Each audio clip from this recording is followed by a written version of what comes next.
Alright so very warm welcome to bankers gate. आप सभी का हार्दिक स्वागत है। आई होप आप लोग आरआरबी स्किल 2 एंड स्किल 3 की प्रिपरेशन प्रॉपर्ली कर रहे हो।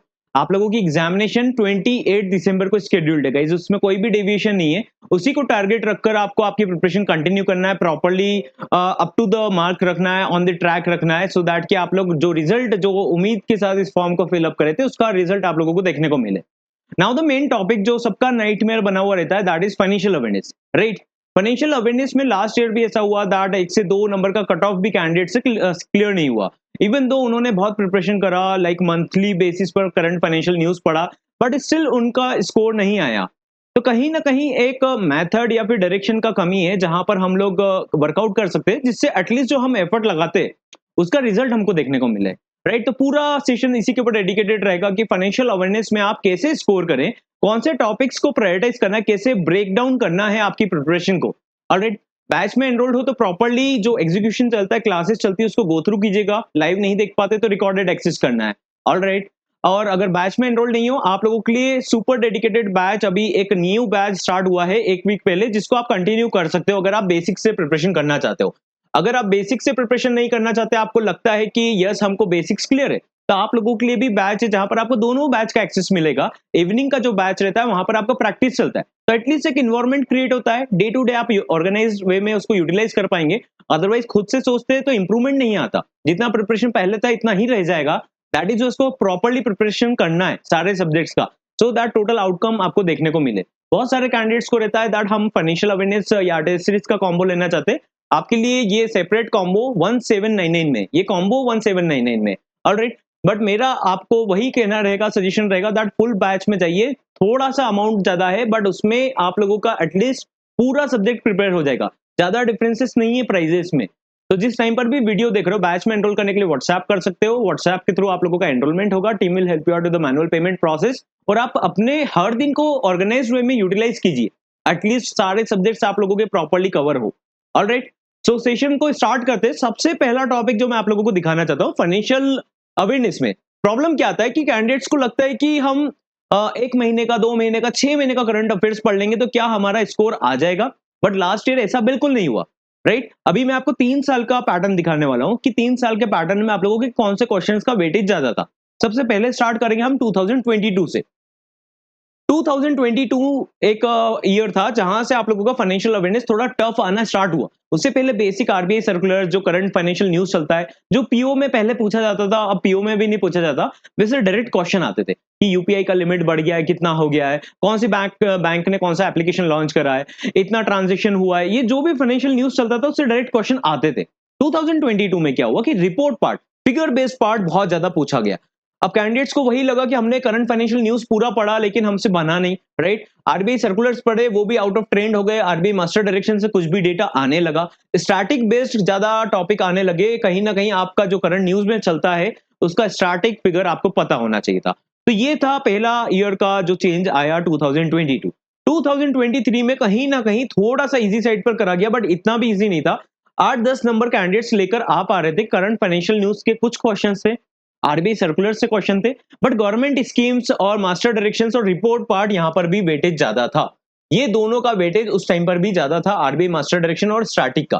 कुछ टॉपिक्स ऐसे हैं जो बैक टू बैक आपकी एग्जाम में आ रहे हैं, जैसे कि पीएसएल, जैसे कि बेसल, जैसे कि केसीसी, जैसे कि डीएवाई एनआरएलएम। ऐसे हमने अप्रोक्सीमेटली 12 से 13 टॉपिक आइडेंटिफाई करे जो बैक टू बैक एग्जाम में आ रहा है। बैक टू बैक उससे कुछ ना कुछ टॉपिक आ रहा है, चाहे करंट न्यूज का आ रहा है या पुराना स्टैटिक फॉर्म आ रहा है। तो वो टॉपिक्स हम इंटरनली अलग से मॉड्यूल बाइफर्केशन कर रहे हैं, जिसमें आप लोगों को कंप्लीट समझ में आएगा। तो यहां पर भी आपको देखकर समझ में आने लगा कि अगर केवल करंट फाइनेंशियल न्यूज आप पढ़कर जाएंगे तो आउट ऑफ 40 आपसे नहीं बनेगा, राइट। आपका ये स्टैटिक मास्टर डायरेक्शन और गवर्नमेंट स्कीम्स, ये पूरा पार्ट कवर होना चाहिए। 2024 में क्या हुआ, आप लोगों की एग्जाम में गवर्नमेंट स्कीम्स और रिपोर्ट का पार्ट ज्यादा आया, स्टैटिक मास्टर डायरेक्शन का पार्ट ज्यादा है। इन्हीं का वेटेज मिलाकर अप्रोक्सीमेटली 90% का वेटेज था। बाकी आपका वेटेज था 10% का, मैं बोल सकता हूं कि करंट न्यूज से था, लेकिन 10% भी नहीं था एग्जैक्टली। वो भी कहीं ना कहीं स्टैटिक मास्टर डायरेक्शन से आया था। उसका मास्टर डायरेक्शन क्या बोलता है, उसका रिपोर्ट पार्ट क्या बोलता है, फिगर बेस्ड पार्ट क्या बोलता है, वो जो कैंडिडेट को याद करने में बहुत प्रॉब्लम आता है। तो लास्ट ईयर का ये आपका सिलेबस था जो पूछा गया था government schemes, approximately 25 question direct question थे। डायरेक्ट क्वेश्चन मतलब गवर्नमेंट स्कीम से थे, नॉट जनरल क्वेश्चन कि एक नॉर्मल पर्सन भी उसको कर सके। आपसे एक्सपेक्ट करा जाता है कि एक फाइनेंशियल एनालिस्ट या फिर बैंकर की समझ के अकॉर्डिंग क्वेश्चन पूछा जाता है, जैसे कि कमीशन कितना है, ये कितना है। तो ऐसे डेटा फिर कैंडिडेट्स को कंफ्यूज करते हैं। तो आप ऐसा बिल्कुल मत सोचना कि करंट फाइनेंशियल न्यूज आप 6 महीने का पढ़ेंगे, आपकी एग्जाम पूरा क्लियर हो जाएगा। It is not going to happen that ways. आप लोगों को आपकी प्रिपरेशन पूरा गाइडेड तरीके से एक रोड मैप पर रखना है। सबसे पहले तो वेटेज के अकॉर्डिंग प्लान करना है कि यार हमको अगर एग्जाम क्रैक करना है, तो क्यों ना हम ऐसा पॉइंट करें कि गवर्नमेंट स्कीम से शॉर्ट शॉर्ट आता है, बेयर मिनिमम अगर आया तो भी कम से कम भी आएगा तो 7 से 10 क्वेश्चन आने ही आने। तो हम इसको एग्जाम के पॉइंट ऑफ व्यू से करें, चाहे पीआईबी का डेटा हो या गवर्नमेंट स्कीम के स्टैटिक पोर्शन हो जो बैंकर के अकॉर्डिंग इंपॉर्टेंट है, उस टाइप के डेटा सारे कंप्लीट करते हुए चले। ऐसे ही आप लोगों को ध्यान देना है। तो मैं आपको 5 मॉड्यूल में ब्रेक करके बता रहा हूं। उससे पहले आप लोगों को कट ऑफ दिखाने वाला हूं कि कट ऑफ कितना जाता है और कितना जा सकता है। ऑलराइट, सो दैट कि आप आपकी प्रिपरेशन को, दूसरे सब्जेक्ट्स की प्रिपरेशन को इंपैक्ट ना करे। अगर डिफिकल्टी का लेवल आप लोगों का सपोज करते हैं इजी टू मॉडरेट रहेगा, ऐसा बहुत टाइम से नहीं हो रहा है और नहीं होगा, राइट। तो अगर ऐसा होता है in any of the cases, तो आप लोगों का 5 से 7 से ज्यादा कट ऑफ वैसे नहीं जाता है। मॉडरेट लेवल का पेपर आता है, जैसे हर बार आते आ रहा है, तो आप लोगों का 1 से 2 नंबर का कट ऑफ जाता है। तो आप लोगों को एक पॉइंट बिल्कुल समझना पड़ेगा। लास्ट ईयर भी मैंने आप लोगों को बोला था कि आपको यहां पर ज्यादा से ज्यादा स्कोर करने के लिए प्रिपरेशन पर एफर्ट नहीं लगाना है। आपको इतना सिक्योर करना है कि 10 से 15 नंबर आप सिक्योर कर सके बेयर मिनिमम। और कट ऑफ अगर आपको निकालना है, जैसे कि बहुत बार क्या होता है कि कैंडिडेट का डिफिकल्ट लेवल का पेपर है, उसको 5 क्वेश्चन आते थे, तो वो क्या करता है, तुक्का मारने लग जाते हैं कि यार हम तुक्का मारते हैं, कहीं ना कहीं गलत होगा, सही हो जाएगा क्योंकि कट ऑफ नहीं निकलेगा। लेकिन 1 से 2 नंबर का कट ऑफ जाता है, तो आप 5 शॉर्ट शॉर्ट आते हैं, तो 5 शॉर्ट शॉर्ट क्वेश्चन कर आइए। बाकी सब्जेक्ट्स आप लोगों के वेटेज है जो कि आपको स्कोर करवाएंगे। दैट इज व्हाई मैं आपको फुल कोर्स का बोलता हूं कि सारी क्लासेस कंटिन्यू कीजिए। आपको एटलीस्ट एक प्लेटफॉर्म, एक एनवायरनमेंट क्रिएटेड रहता है, जिससे हर दिन आप लोगों को पॉपअप मिलता है कि यार मुझे ये टॉपिक करना है, क्लास में ये टॉपिक चल रहा है, अच्छा ये इसको इस तरीके से भी करा जा सकता है, मैंने नहीं करा। तो यही टाइम है एफर्ट लगाने का। बाद में कैलकुलेशन एनालिसिस करने से कुछ नहीं होगा, राइट। टाइम जा रहा है, टाइम मत जाने दीजिएगा। अगर आप प्रिपरेशन कंटिन्यू कर रहे हो तो डे टू डे यूटिलाइज करना स्टार्ट कीजिए। ओके, तो यहाँ पर quant reasoning, English, Hindi, computer awareness, इनके ऊपर आपको एफर्ट लगाना है।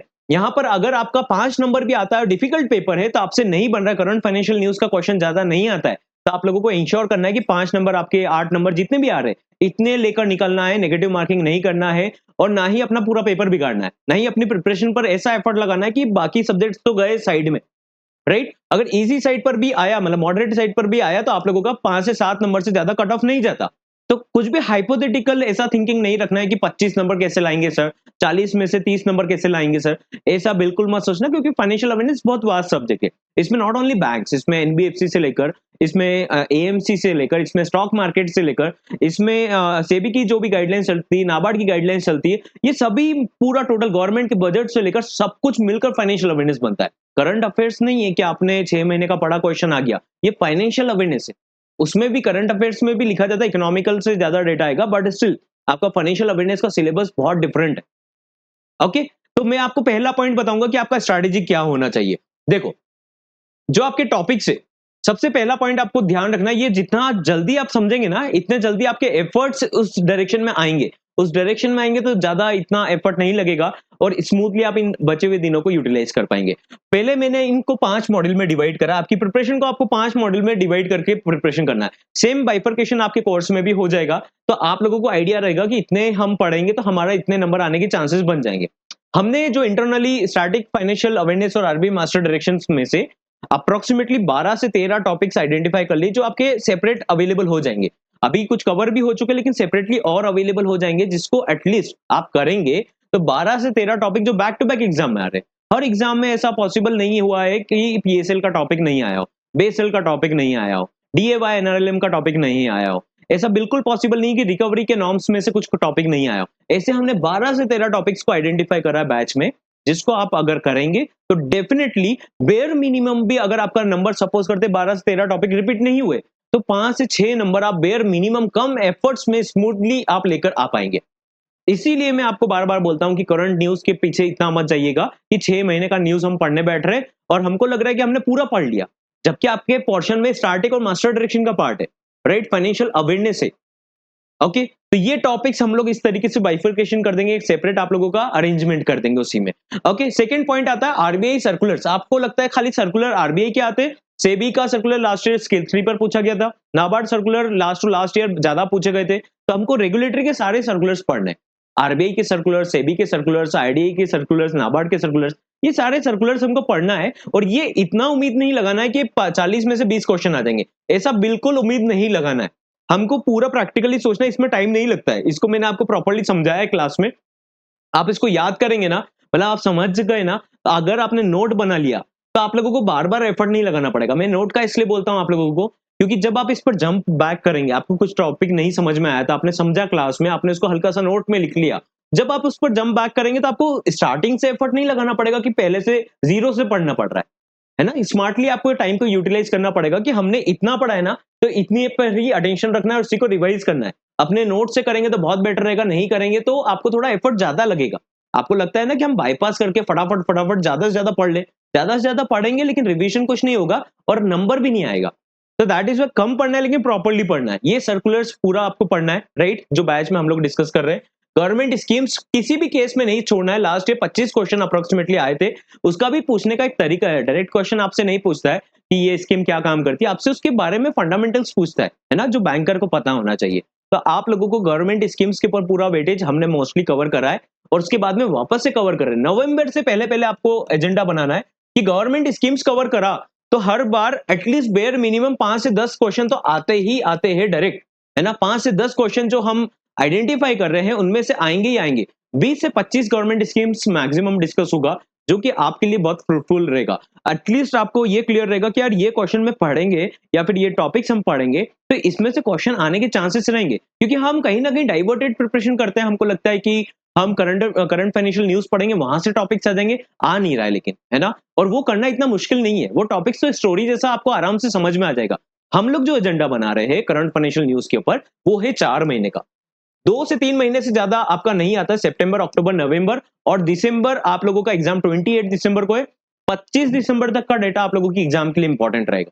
तो आप लोगों को इंश्योर करना है कि आप लोग करंट फाइनेंशियल न्यूज पढ़ते हैं तो क्लास वाइज पढ़ते चलिए, जो हम क्लास में कंटिन्यू कर रहे हैं उसको रिवाइज करना है ना। रिवाइज करेंगे तो बाद में एफर्ट नहीं लगेगा। एग्जाम आएगा ना तो आपको क्वांट, रीजनिंग, इंग्लिश, हिंदी का पूरा स्ट्रैटेजी बिगड़ जाएगा। आप लोगों के दिमाग में केवल फाइनेंशियल अवेयरनेस रहेगा कि यार ये भूल रहे हैं, वो भूल रहे हैं। तो दैट इज वाई इस टॉपिक को हम लोग पहले ही कवर कर लेंगे, दैट इज गवर्नमेंट स्कीम्स को। और स्टैटिक को नवंबर में, नवंबर एंड होगा उससे पहले आप लोगों का कवर हो जाना चाहिए, राइट। बहुत सारे टॉपिक्स हम कवर कर चुके, बट स्टिल एक और बार आप लोगों के लिए बाइफरकेशन हो जाएगा प्रॉपर मॉड्यूल्स का, जिससे आप लोग कम से कम आपको श्योरिटी रहे कि यार 4 क्वेश्चन अगर हमने यहां से बना लिए, 4 क्वेश्चन गवर्नमेंट स्कीम से जो आते हैं उस टाइप से बना लिए, तो 8-9 क्वेश्चन तो हम सिक्योर करें, राइट। कि करंट फाइनेंशियल न्यूज नहीं आया या आया तो बहुत स्टैटिक फॉर्म में आया तो क्या करोगे आप एंड टाइम पर, राइट। अब एक टॉपिक और बचता है module E, that is report. Report part बहुत इंपॉर्टेंट है, but at the same time इसको याद रख पाना मुश्किल होता है, बहुत फिगर बेस्ड रहता है। एक पूरा इमेजिनरी बात करने का कोई सेंस बनता नहीं है। तो उसको अगर रिपोर्ट का आप करना चाहते हो तो वो भी आपको टास्क लेना पड़ेगा कि नवंबर में आप पूरा रिपोर्ट कर रहे हो। अदरवाइज बाद में मिक्सअप करने के चक्कर में आप ये टॉपिक्स भी छोड़ेंगे, ये टॉपिक्स भी छोड़ेंगे और इसका भी रिवीजन नहीं होगा। और आपको कहीं ना कहीं यही लगता रहेगा जो आप दूसरी जगह सुनते हो कि करंट फाइनेंशियल न्यूज 6 महीने का कहीं से पीडीएफ ले लेते, पढ़ लेते और वो डायरेक्ट आ जाएगा। It is not going to happen that ways. तो आप लोगों को रिपोर्ट पार्ट में बताने वाला हूं, जो रिपोर्ट बहुत इंपॉर्टेंट है, उसमें मोस्टली हम कवर कर चुके हैं और नया रिपोर्ट आने वाला है, दैट इज यूनियन बजट का रिपोर्ट आपको कवर करना है, ठीक है। क्वेश्चन ज्यादा शायद ही आए क्योंकि इसका जो बजट का रिपोर्ट था, पिछली बार क्वेश्चन ज्यादा थे क्योंकि जुलाई में नया रिपोर्ट आया था, ठीक है। और आपका सितंबर में एग्जाम था, इस बार दिसंबर में एग्जाम है और फरवरी में बजट आ जाता है। तो इसके ऊपर वेटेज अगर देना है तो अभी नवंबर एंड तक ही हम दे देंगे। इसके ऊपर एक बार टॉपिक कवर कर लेंगे प्रॉपर्ली। पीएसबी मंथन लेटेस्ट हुआ था, इसको पूरा पढ़ना है। पीएसबी प्रॉफिटेबिलिटी भी पढ़ना है। लास्ट टू लास्ट ईयर के टाइम पर इसमें रैंक के ऊपर क्वेश्चन आता था, कौन से बैंक का क्या रैंक चल रहा है, तो ये टॉपिक हमको रिपोर्ट पार्ट में कवर करना है। जीएसटी में इस बार अमेंडमेंट हुआ है, प्रीटी मच हायर चांसेस है कि एक क्वेश्चन आएगा। नाबार्ड एनुअल रिपोर्ट से एक क्वेश्चन जनरली आता है, तो हम उसको उसी टॉपिक को पढ़ेंगे क्योंकि लास्ट 2 ईयर से एक नाबार्ड एनुअल रिपोर्ट से एक पर्टिकुलर कैटेगरी का क्वेश्चन पूछा जा रहा है, तो वही टॉपिक पढ़ेंगे। पूरा रिपोर्ट आप नहीं पढ़ पाएंगे, तो पूरे टॉपिक को एक बार हम समराइज करेंगे बैच में इंटरनली। आरबीआई एनुअल रिपोर्ट से एक क्वेश्चन जनरली आता है, डिजिटल ट्रांजैक्शन से आ सकता है। अभी बीएफएसआई का इवेंट चल रहा है तो उससे क्वेश्चन आने के चांसेस पूरे, ओके। मॉनेटरी पॉलिसी से कुछ आ सकता है, नहीं भी आए, लेकिन हमको अगर ये टॉपिक्स पढ़ना है तो ये नवंबर एंड तक हम इसको कंप्लीट कर लेंगे। ये रिपोर्ट पार्ट है, आप इसका स्क्रीनशॉट ले सकते हो। रिपोर्ट पार्ट को मैंने अलग सेपरेट कर रखा है, आप लोगों के मॉड्यूल से इसको हटा दिया है। प्रीटी सून आप लोगों के बैच में भी इसी तरीके से बाइफरकेशन हो जाएगा, जिससे आपको आइडिया रहेगा कि आप कितने पानी में हो, आप कितना प्रिपरेशन कर चुके हो, कितना करना है। या तो आपको माइंडसेट कर लेना है कि यार नहीं, रिपोर्ट पार्ट मुझको करना ही नहीं है, जो भी करंट फाइनेंशियल न्यूज में आएगा उतना ही पढ़ना है ना? अपनी प्रिपरेशन के अकॉर्डिंग आप लोगों को प्लान करना है। बाकी मैं आपको इंटरनली और गाइड करूंगा कि इतना इतना और याद कर लीजिए। स्टैटिक फाइनेंशियल अवेयरनेस और आरबीआई मास्टर डायरेक्शन बहुत इंपॉर्टेंट है। जैसे नॉमिनेशन का भी, नॉमिनीज का चेंज हुआ, उसका पूरा मास्टर डायरेक्शन हमारे लिए इंपॉर्टेंट रहेगा। सिमिलरली ऐसे 12 से 13 टॉपिक्स है, जिसमें से 8-7 मिनिमम आने चाहिए। अगर बेयर मिनिमम 4 भी आया तो आपका एटलीस्ट कट ऑफ निकल जाएगा। इन्हीं टॉपिक्स पर शॉर्ट आपका कमांड करना है, गवर्नमेंट स्कीम्स के ऊपर कमांड करना है, आरबीआई सर्कुलर्स और करंट अफेयर्स आपको बाय डिफॉल्ट करना है। ये इजीएस्ट पार्ट है। आपको लगता है कि बहुत टफ रहेगा, लेकिन याद करना बहुत सिंपल इजी है, आराम से पढ़ सकते हो। बैक टू बैक रिवाइज करना है, दैट्स इट। क्लास में आइए, क्लास में पढ़िए उसको और उसको रिवीजन करिए, टाइमली रिवाइज करिए। एमसीक्यू के फॉर्म में रिवाइज करिए या फिर आप जो आपके नोट्स बनाते हो उसके फॉर्म में रिवाइज करिए। रिवाइज करेंगे तो याद रहेगा, नहीं तो फिर क्या होगा, आप पढ़ते जाएंगे पढ़ते जाएंगे पढ़ते जाएंगे और बाद में एक भी क्वेश्चन याद नहीं आएगा एग्जाम में। आपसे कुछ भी परसेंटेज सिंपल भी पूछ लिया, नहीं बनेगा, है ना? कुछ भी फिगर क्वेश्चन आ गया कि इतना लोन सैंक्शन करा है, नहीं याद आने वाला। तो दैट इज वाई ऐसा कंफ्यूज होकर नहीं पढ़ना है कि समझ में आज तो आ गया, लेकिन कल अगर आपने रिवाइज नहीं करा, उसको नोट्स नहीं बनाया, तो वो गया, पूरा मेहनत गया। फिर आप जीरो से एफर्ट लगाएंगे कि यार अब इस महीने का पूरा पढ़ना है। तो मंथली करंट फाइनेंशियल न्यूज को और RBI circulars, SEBI circulars, NABARD circulars हम pretty soon इसको डिस्कस करेंगे। तो ये सर्कुलर्स पार्ट आपका डे टू डे रूटीन का पार्ट होना चाहिए और ये मेन वेटेज है आप लोगों का, जो वेटेज का क्वेश्चन जो एटलीस्ट आपको 10-15 नंबर बेर मिनिमम दिला सकता है, वो टॉपिक्स को आपको कवर करना है। रिपोर्ट सबके बस का नहीं रहता है, तो उसमें जो जो इंपॉर्टेंट मैं बताते चलता हूँ वो इतना कर लोगे तो भी चलेगा, नहीं तो पूरा रिपोर्ट करने का भी टाइम है। अगर आप पहले से प्रिपरेशन कर रहे हो तो आराम से कर सकते हो। एक अच्छा डिसेंट स्कोर इसी तरीके से करना है कि आपके दूसरे subjects quant, reasoning, English, Hindi, computer awareness impacted ना हो। उसके ऊपर पूरा फोकस आते रहना चाहिए। जैसे हमारा 2 क्लासेस डेली चलता है, मॉर्निंग और इवनिंग में भी चलता है, तो उसके अकॉर्डिंग प्रिपरेशन करते चलिए। उसमें प्रिपरेशन करते जाएंगे, प्रैक्टिस करते जाएंगे, you will come to know that. या ये एक अप्रोच, एक आई साइड से आप इसको देख रहे थे क्वेश्चन को, लेकिन उसको देखने का तरीका और भी जो शॉर्टेस्ट है, कहीं ना कहीं वो प्रिपरेशन आपकी प्रैक्टिस में कन्वर्ट होगा। प्रैक्टिस में कन्वर्ट हुआ तो नंबर आपको देखने को मिलेगा। Alright, so that's all. I hope आप लोगों को प्रीटी मच क्लियर होगा दैट आपके फाइनेंशियल अवेयरनेस का जो सबसे बड़ा मीथ रहता है कि 6 महीने का करंट फाइनेंशियल न्यूज पढ़ लो, एग्जाम में क्लियर हो जाएगा। It is not going to happen that way, trust me. कहीं ना कहीं ये सिलेबस पार्ट आपका बहुत इंपॉर्टेंट रहता है, जो हम इसको आइडेंटिफाई भी कर रहे हैं और आप लोगों को इंटरनली प्रोवाइड भी करने वाले। तो आप लोगों को इसके अकॉर्डिंग प्रिपरेशन करना है। बैच में एनरोल नहीं हो तो बैच में एनरोल करने के लिए आप व्हाट्सएप कर सकते हो, व्हाट्सएप नंबर स्क्रीन पर अवेलेबल है। एक और पॉइंट ध्यान रखना है, दैट इज कि जो भी आप पढ़ते हो कम पढ़िए, लेकिन उसको सिस्टमैटिकली। अगर आप बैच को रेफर कर रहे हो तो बैच के अकॉर्डिंग आप ये टॉपिक्स को जो मैं आपको आइडेंटिफाई करके बताता हूँ, बोलता हूँ, और इनफैक्ट हर क्लास में बताता हूँ कि लास्ट टाइम पर क्या क्वेश्चन आया गया था। तो आप लोगों को भी उस टॉपिक को एटलीस्ट पूरा रट लेना है, बोर नहीं होना है। अच्छा आप नया कुछ पढ़ते, नया कुछ पढ़ते, अच्छा वहां पर क्या हो रहा है, ऐसे जंप करेंगे आप कहीं पर भी लैंड नहीं करेंगे। ऑलराइट, मिलते हैं नेक्स्ट सेशन में। Have a great day ahead. I hope आप लोगों को हेल्प मिला होगा। और भी सेशंस इससे रिलेटेड आप लोगों को मिलेंगे। अगर आप चैनल को सब्सक्राइब नहीं कर चुके हो तो कर लीजिएगा। बैच में एनरोल नहीं करा है तो एनरोल करने के लिए स्क्रीन पर जो व्हाट्सएप नंबर है आपको व्हाट्सएप करना है, and team will help you out with the manual payment process. So that's all for today. I hope आप लोगों को समझ में आया होगा point. Okay, see you all to